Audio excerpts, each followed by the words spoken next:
Hello বন্ধুরা, শুভ সকাল। আজকে সকাল সকাল উঠে পড়েছি, এবার যাবো বাজার। চলো যাওয়া যাক। চলো ফাইনালি মাধবগঞ্জ বাজার চলে এসেছি।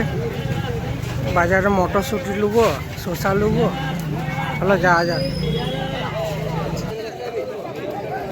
এখানে মটরশুঁটি আর শসা নিয়ে নেবো। চলো এখানে ফুল নিয়ে নেবো। মাধবগঞ্জ বাজারের দৃশ্যটা দেখলাম। বাজার করা কমপ্লিট। এবার যাবো বাড়ি। একই মাসে বাবার আর দাদুর জন্মদিন, তার জন্য একই দিনে সেলিব্রেশন করা হচ্ছে মন্দিরে আমরা প্রসাদ পাবো। কৃষ্ণগঞ্জ রাধালালজিও মন্দির। দাদু আছে, মা আছে, ঠাকুমা আছে, দিদি আছে, আর আছে আমি। বাবা এখনো আসে না, বাবা একটু পরে আসবে। চলো সবাই মিলে প্রসাদ পেয়ে নেবে এবার।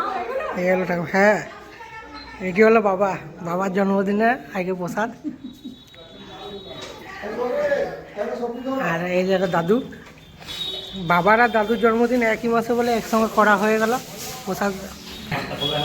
মন্দিরে প্রসাদ পাওয়া কমপ্লিট। এবার আমি প্রসাদ পেয়ে নিয়েছি, এবার যাবো দোকানে যেতে দেখো। ফাইনালি দোকান ঢুকে গেছি। এবার আমি কাজ করি। পরের ব্লগে আবার দেখা হবে। ততক্ষণে সবাইকে টাটা।